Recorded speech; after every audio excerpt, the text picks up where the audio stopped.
Welcome back my new session. मैं Bittu sir स्वागत करता हूं आज के क्लास में। मैं आपको बताने वाला हूं एक्सरसाइज 3.4 का पार्ट 2 जो कि होने वाला है पार्ट 1 में। मैं आपको बताया था कि 3.4 के जो मेन वो क्वेश्चन जो समीकरण के रूप में दिए रहते हैं तो उसको किस तरीक़ा से हल करते हैं वो हल करके मैंने आपको बता दिया था। लेकिन जो क्वेश्चन लैंग्वेज बेस्ड हो, लैंग्वेज पे दिया गया हो, उस प्रश्न को हम किस तरीक़ा से समीकरण बना करके उसको हल करेंगे वो मैं सीखूँगा आज की क्लास में, आपको सिखाऊंगा। ठीक है, तो आज की क्लास में आपका स्वागत है जी हमारे चैनल पे लर्न विद ग्लोरियस 2.0 पे। समय न गवाते हुए मैं आपको सिलेबस से आगे लेकर के चलता हूँ। ये सारा चीज़ हटाता हूँ, क्या पढ़ना है आपने देख लिया। अब बात करते हैं कैसे पढ़ना है। पहला बोल रहा है कि यदि हम अंश में एक जोड़ दें तथा हर में एक घटा दें तो भिन्न एक में बदल जाती है। यदि हर में एक जोड़ दें और हर में एक जोड़ दें तो वह 1/2 हो जाती है, तो वह भिन्न क्या होगा। तो भिन्न निकालने के लिए भिन्न जो होता है वो अंश बटा हर के रूप में होता है। तो भिन्न निकालने के लिए सबसे पहले तो अंश और हर को मानना पड़ेगा हमें। तो जो चीज़ें की ज़रूरत होती है उसको हमेशा मान लेना ही बेहतर होता है। तो मैं लिख रहा हूँ, माना कि भिन्न का अंश x है तथा हर y है। यदि अंश x और हर y है तो भिन्न क्या होगा। तो भिन्न होता है अंश बटा हर, अंश बटा हर, इसलिए हो जाएगा x बटा y। तो सबसे पहला समीकरण किस तरीक़ा से बनाया जाएगा। पहला समीकरण बनाने के लिए हमारे पास डाटा दिया गया है। प्रश्न से चलते हैं और समीकरण को बनाते हैं कि कैसे बनेगा। करा अंश में एक जोड़ दें और हर में एक घटा दें तब वह भिन्न एक में बदल जाता है। हमारे पास अंश x है, हर y है। अंश में एक जोड़ेंगे तो ऊपर में +1 लिखाएगा, हर में एक घटाएंगे तो नीचे में -1 लिखाएगा और ये बराबर 1 के हो जाता है। बटा में 1 करके तिरछा तिरछी गुना कर लेंगे, क्रॉस मल्टीप्लिकेशन, और उसके बाद समीकरण को सोल्व करेंगे। अगर इसको इससे करेंगे तो x + 1 हो जाएगा और इसको इससे गुना करेंगे तो y - 1 हो जाएगा।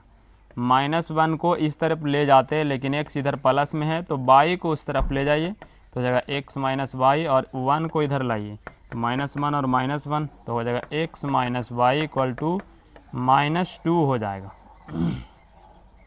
इसी तरीक़ा से दूसरा समीकरण बनाना है तो दूसरे डाटा को पढ़ना होगा। उसके लिए बोला है कि यदि हर में एक हम जोड़ दें तो यह भिन्न 1/2 हो जाती है। यानी अंश x था, हर y था, तो हर में एक जोड़ देने पे यह भिन्न 1/2 हो जाता है। यानी x बटा y + 1 = हो जाएगा 1/2। तिरछा तिरछी गुना करेंगे तो आंसर होगा 2 × x 2x बराबर होगा y + 1। y को इधर लाएंगे तो होगा 2x - y = 1। अब ये दोनों समीकरण को आराम से हल करेंगे। या तो आप विलोपन विधि से हल कर लें, या तो आप प्रतिस्थापन विधि से हल कर लें, या जो भी विधि आपको आसान लगे। तो मैं हल करने वाला हूँ इसे विलोपन विधि से। हल करने के लिए सबसे पहले x या y के गुणांक को करते हैं बराबर, लेकिन यहाँ y के गुणांक ऑलरेडी पहले से बराबर दिख रहा है, इसलिए इसको मानते हैं समीकरण 1, इसको मानते हैं समीकरण 2, और दोनों समीकरण का चिन्ह से कोई सेम है, दोनों माइनस में, इसलिए दोनों समीकरण को हम घटा देते हैं। तो लिखते हैं समीकरण 1 घटाव 2 करने पर जैसे ही आप दोनों समीकरण को घटाएंगे तो यहाँ से प्राप्त होगा x या y, 2x - y = 1।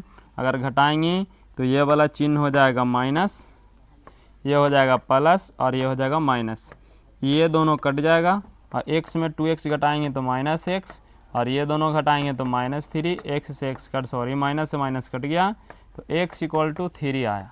जब x का मान 3 आया है तो y निकालने के लिए इस 3 x के मान को या तो 1 में रखेंगे या तो 2 में रखेंगे, कहीं पे भी रख दीजिए। तो लिखते हैं x का मान समीकरण 2 में रखने पर 2 में रखने पर दो जो समीकरण है वो है 2x minus Y equal to 1। 2 into X के स्थान पे मैंने 3 रख दिया, बाई को उधर लेके चला गया और 1 को इधर लेके चला आया तो -1 3 दूना 6 माइनस 1 बराबर बाई। 6 में 1 घटेगा बचेगा 5, बाई के मान हो गया 5। एक्स निकल गया और बाई निकल गया तो आप भिन्न आसानी से निकाल सकते हैं। भिन्न किस प्रकार से लिखा हुआ है जी? तो भिन्न लिखा हुआ है अंश बटा हर। अंश बटा हर, अंश बटा हर कहने का अर्थ ये हुआ कि एक्स बटा में बाई, एक्स का मान आया है 3 और बाई का मान आया 5। तो आपका जो आंसर हुआ वो हो गया एक्स बटा बाई यानी कि 3/5 हो जाएगा।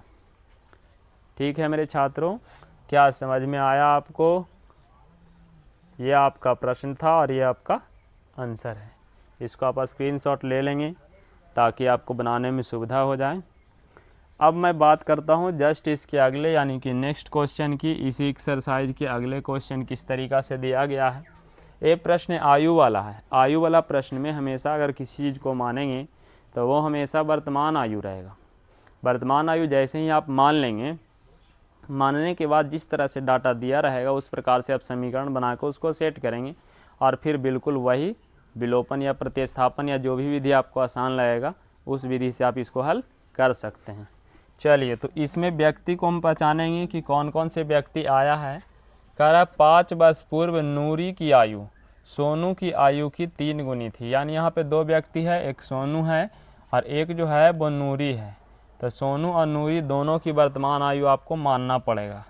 तो मैं लिखता हूँ, माना कि सोनू की वर्तमान आयु, सोनू की वर्तमान आयु x वर्ष है, x वर्ष है तथा नूरी की वर्तमान आयु, नूरी की वर्तमान आयु y वर्ष है।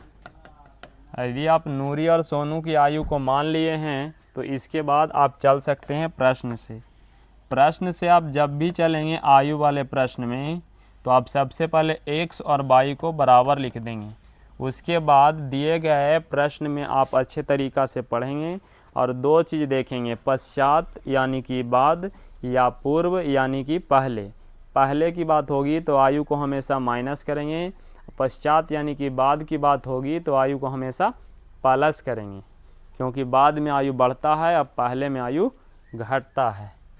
तो सबसे पहले बोला 5 वर्ष पूर्व, तब पूर्व का मतलब हो गया पहले, तो दोनों के आयु को हम क्या करेंगे, माइनस कर लेंगे 5 वर्ष। फिर बोला 5 वर्ष पूर्व जो है नूरी की आयु सोनू की आयु की 3 गुनी थी। सोनू के ये आयु 3 गुना था, तो सोनू की आयु हमने क्या माना है, सोनू की आयु माना है x, यानी कि x का 3 गुना था कौन, नूरी। तो कहीं ना कहीं दोनों को बराबर करना है, तो जो छोटा व्यक्ति है उसमें आप 3 से गुना करेंगे, तो सोनू में भी आप 3 से गुना कर देंगे, तब जाके ये दोनों समीकरण जो होगा वो बराबर हो जाएगा। अब समीकरण कैसे निकालेंगे, तो उसके लिए दोनों को आप हल करें।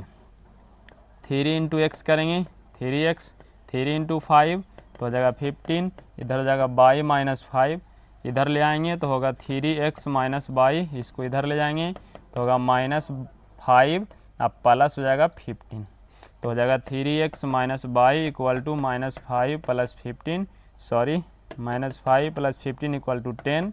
This is equation first. इसी तरीक़ा से यदि आप बनाना चाहते हैं समीकरण 2, तो समीकरण 2 भी बिल्कुल इसी तरीक़ा से बनेगा। सबसे पहले लिखेंगे x इक्वल टू वाई। जैसे ही आप लिख देंगे x इक्वल टू वाई, उसके बाद आप उस शब्द को पहचानेंगे जहां माइनस या प्लस यानी पूर्व या पश्चात लगा हुआ हो।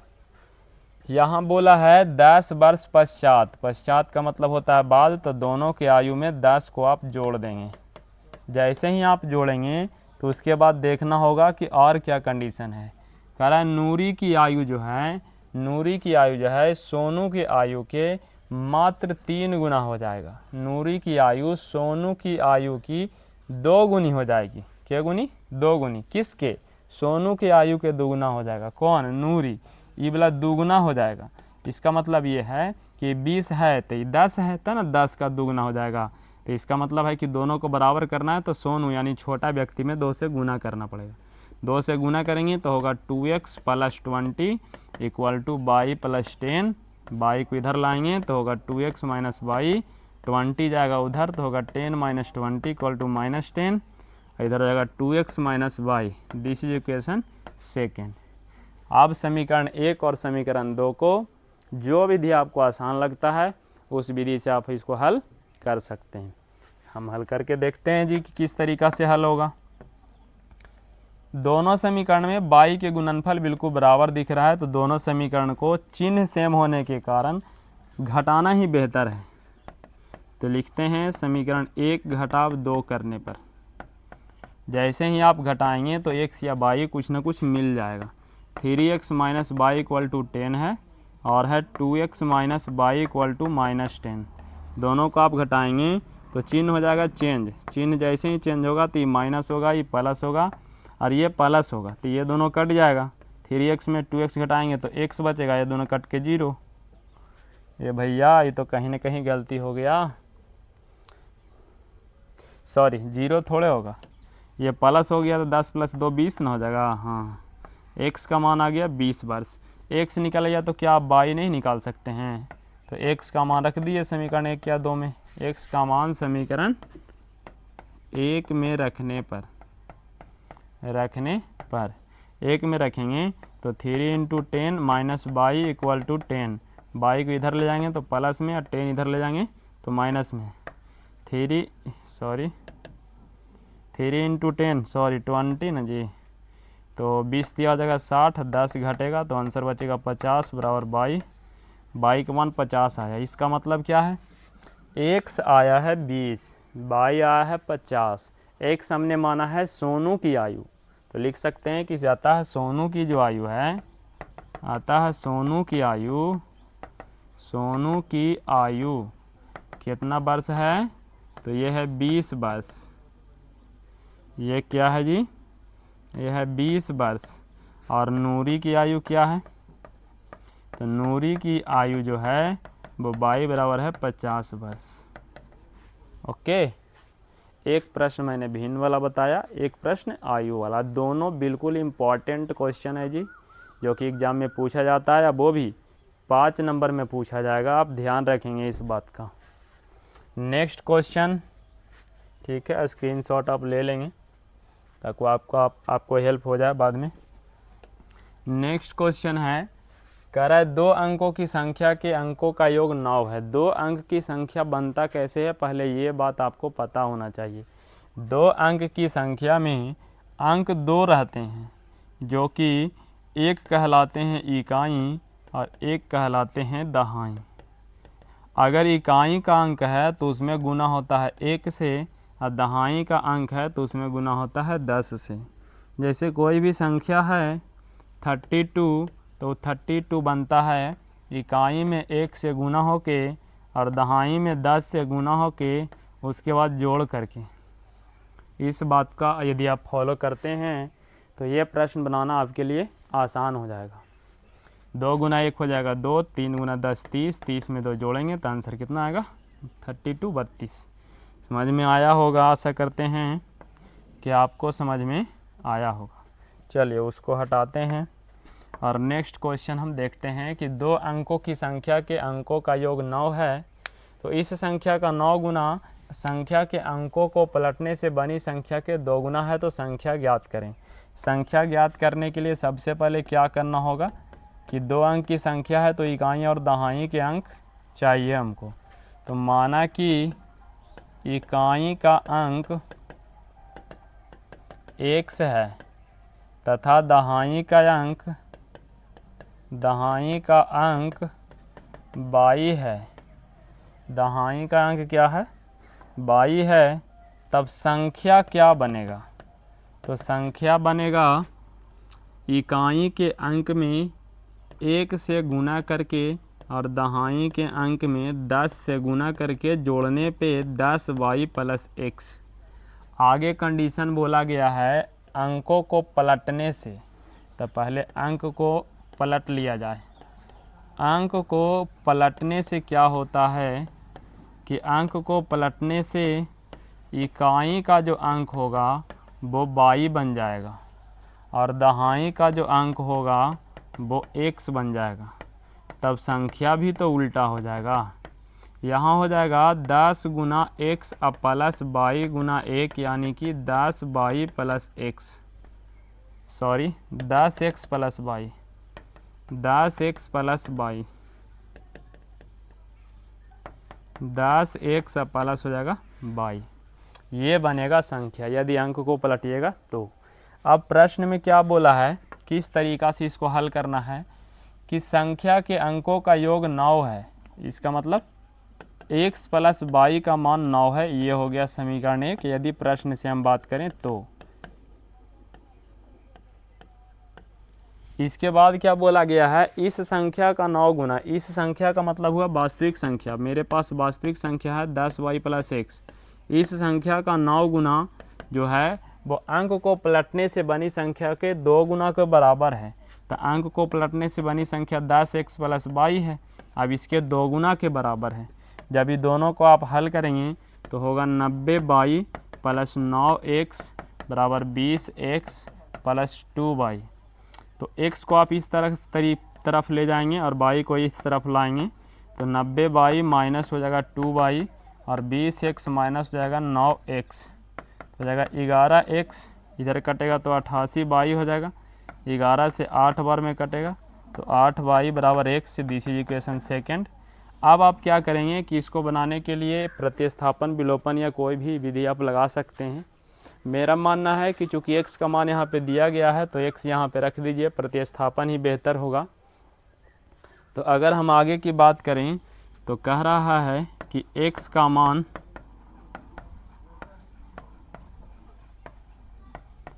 समीकरण आप रख दीजिए 1 में, x का मान समीकरण 1 में रखने पर, 1 में रखने पर 1 जो है x प्लस y बराबर 9 है और x के जगह पे 8y है, तो 8y प्लस y बराबर 9 हो जाएगा।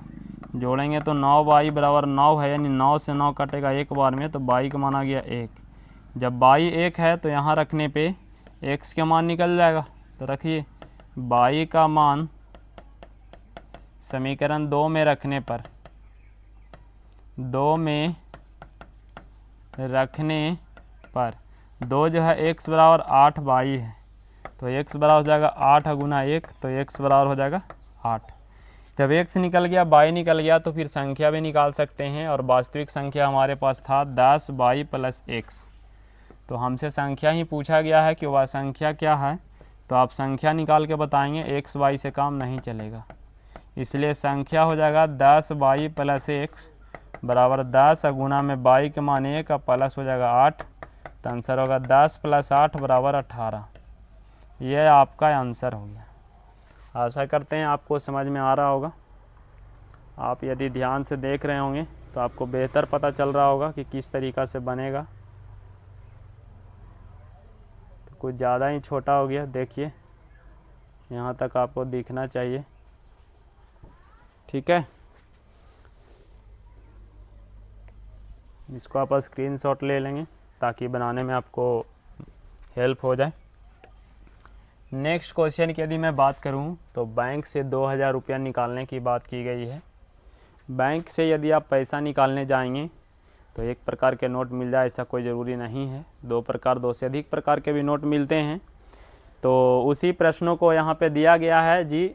बोल रहा है कि मीना बैंक जाती है और खजांची से एक बात बोलती है कि हमको 2000 रुपया चाहिए, और 2000 रुपया भी वो कोई ख़ास नोट के रूप में चाहिए, उसको 50 रुपया और 100 रुपया के चाहिए, और साथ में बैंक वाला बोला कि अगर मिला के देंगे तो हम 25 नोट देंगे। तो बताइए कि 50 रुपया 100 रुपया के कितने नोट उसके पास प्राप्त हुए हैं। अगर हम बात करें 50 रुपया और 100 रुपये के कितने नोट, तो कितने का मतलब हो जाता है संख्या, और संख्या जब भी पूछे तो आप x y को मान सकते हैं। तो सबसे पहले हम क्या करते हैं कि मान लेते हैं, माना कि 50 रुपया के नोट की जो संख्या है, नोटों की संख्या x है।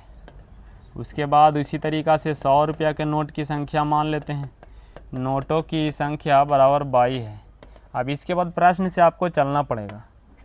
उस जो विद्यार्थी है मीना, जैसे ही बैंक से पैसा निकाली तो उसको पता चला कि उसके हाथ में जो टोटल नोट आए हैं, प्रश्न से टोटल नोट आए हैं वो टोटल 25 नोट हैं।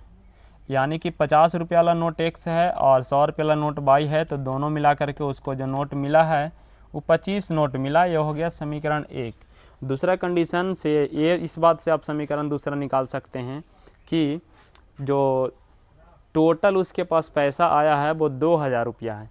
अगर एक नोट 50 रुपया का कोई लेता है तो उसके खाते में 50 रुपया रहेंगे। तो X नोट यदि प्राप्त होगा तो अगला समीकरण में रुपया से तुलना करेंगे तो 50x 50 रुपया वाला से प्राप्त हो जाएगा। 100 रुपया वाला एक नोट रहेगा तो 100 होगा, तो बाई नोट रहेगा तो के बाई हो जाएगा, 100 बाई हो जाएगा। और जब दोनों मिलाएंगे तो उसके हाथ में कितने रुपये रहेंगे, 2000 रुपया रहेंगे। अब आप क्या कर सकते हैं कि इस समीकरण को आसान बनाने के लिए 50 कॉमन ले सकते हैं, तो होगा x + 2y = 2000। तो यहाँ से 50 यानी 50 से आप काटेंगे तो ये 4 बार में कट जाएगा जी। 50 4 जा 200, तो this is equal to 40। x + 2y = 40 आ गया। ये हो गया समीकरण 2। अब ये दोनों समीकरण को हल करने की ज़रूरत है। तो यदि मैं दोनों समीकरण को हल करता हूँ तो दोनों में जो है वो x का गुणनफल देखें तो बराबर है। तो x का गुणनफल बराबर है तो आपको कुछ करने की ज़रूरत नहीं है, बस दोनों समीकरण को आप घटा दीजिए तो आंसर आ जाएगा। समीकरण 1 घटाव 2 करने पर x + y = 25 होगा, x + 2y = 40 होगा। ये दोनों को आप माइनस करते हैं तो इस तरीक़ा से माइनस होगा, ये माइनस ये माइनस ये माइनस, ये दोनों कट जाएगा। x में y घटाएँ 2y घटाएंगे तो -y, और यहाँ से बचेगा -15, माइनस से माइनस कट गया तो y का मान आ जाएगा 15। यानी कि y के मान हमें पता चल चुका है। यदि आप समझ सकते हैं कि x और y मिलाकर के 25 आ रहा है, जिसमें y 15 है, तो x का मान क्या होगा। x और y मिलाकर के यदि आपके पास है 25, y का मान है 15, तो आप समझ सकते हैं कि x का मान हो जाएगा 25 - 15 = 10। यानी कि y = 100 रुपया, यानी कि 100 रुपया के नोट की जो संख्या है, 100 रुपया के नोट की जो संख्या है वो y है, तो इसका आंसर हो जाएगा 15 नोट। और 50 रुपया के नोट की जो संख्या, नोटों की जो संख्या है वो हो जाएगा x = 10। ये आपका आंसर हो गया। आशा करता हूँ आपको पता चल रहा होगा कि किस तरीक़ा से प्रश्न को सोल्व किया जा रहा है। यदि आप इसको दोबारा घर पे प्रैक्टिस करते हैं तो इस बात का गारंटी है कि ये प्रश्न आप बना पाएंगे, और जब बना पाएंगे तो रिज़ल्ट बेहतर आएगा, ये कंफर्म है। चलिए, इसमें एक क्वेश्चन और बच रहा है, मैं इसको देख लेता हूँ कि किस तरीक़ा से है। कह रहा है क्या किराए पर पुस्तक देने वाले किसी पुस्तकालय का प्रथम 3 दिन का किराया नियत है। यानी उस पुस्तकालय से आप यदि पुस्तक लेते हैं पढ़ने के लिए तो 3 दिन का जो किराया लगता है वो नियत है। भले आप 1 दिन में क्यों ना वापस कर दें, वो किराया फिक्स है, उतना रुपया लग जाएगा आपको। लेकिन इस बात पे आगे डिपेंड करता है कि यदि आप 3 दिन के बाद एक्स्ट्रा रख लेते हैं तो उसका खर्च अलग से देना होगा। क्या देना होगा, कह रहा है नियत किराया है तथा उसके बाद प्रत्येक अतिरिक्त दिन का अलग से किराया लिया जाता है। ठीक है। सरिता नाम का कोई विद्यार्थी है जो 7 दिनों तक एक पुस्तक रखती है और उसको 27 रुपया देना पड़ता है, जबकि सुशी नाम का कोई विद्यार्थी है जो 5 दिन तक पुस्तक रखती है और उसको 21 रुपया देना पड़ता है। तो आपसे पूछ रहा है कि नियत किराया क्या है और प्रत्येक अतिरिक्त दिन का अलग से किराया क्या है। तो जो चीज़ पूछा है वो दोनों को आप अलग अलग मान लो। माना कि 3 दिन का नियत किराया, 3 दिन का नियत जो किराया है वो है 100 रुपया, और 1 दिन का अलग से किराया, 1 दिन का अतिरिक्त जो किराया है वो है 22 रुपया। अब इसके बाद यदि आप समीकरण बनाएंगे तो प्रश्न से आपको चलना पड़ेगा, और समीकरण बनाने के लिए पहला कंडीशन है कि एक विद्यार्थी है सरिता जो 7 दिन तक पुस्तक रखती है। 7 दिन तक यदि विद्यार्थी पुस्तक रख रही होगी तो 3 दिन का किराया तो उसने पुस्तक लिया उसी टाइम दे दिया होगा, तो 3 दिन का किराया फिक्स है, 100 रुपया लग गया होगा। तो एक्स्ट्रा कितने दिन और हो गए, तो 7 - 3 यानी कि 4 दिन। एक दिन के लिए उसको देना पड़ेगा 22 रुपया, तो 4 दिन के लिए के बाई 4 बाई, और टोटल मिला करके उसने विद्यार्थी ने पुस्तकालय वाले को 27 रुपया दिया। This is equation first.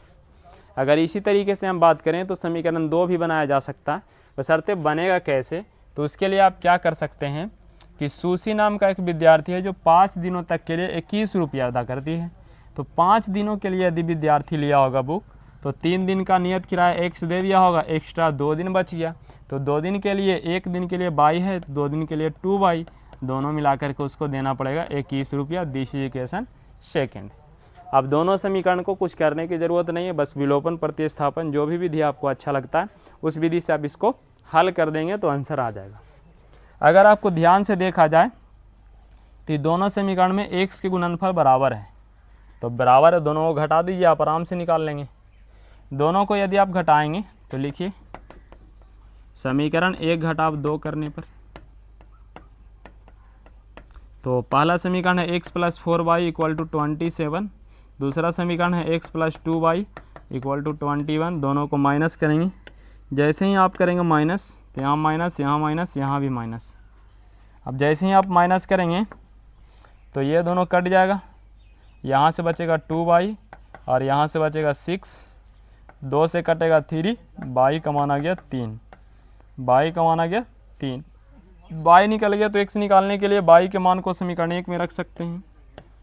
y का मान समीकरण 1 में रखने पर, 1 में रखने पर एक जो है वो है x + 4 × y के मान 3 बराबर 27, x + 4 × 12 बराबर 27 हो गया। x बराबर 12 2 का माइनस होगा, तो 27 - 12 = x के मान 15 आया। x के मान क्या आया? 15 आया। यानी कि जो फिक्स किराया है, फिक्स किराया हो गया 15 रुपया, और अतिरिक्त किराया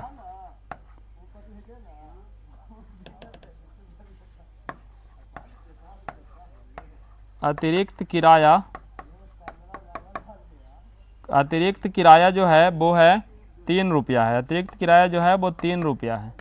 ये आपका आंसर हो गया। ठीक है, तो इस प्रकार से आपके एक्सरसाइज जो है, क्वेश्चन नहीं है, एक्सरसाइज 3.4 जो है पूर्ण रूप से समाप्त होता है। आगे के वीडियो में मैं आपको प्रोवाइड करने वाला हूँ 3.5 का संपूर्ण सॉल्यूशन।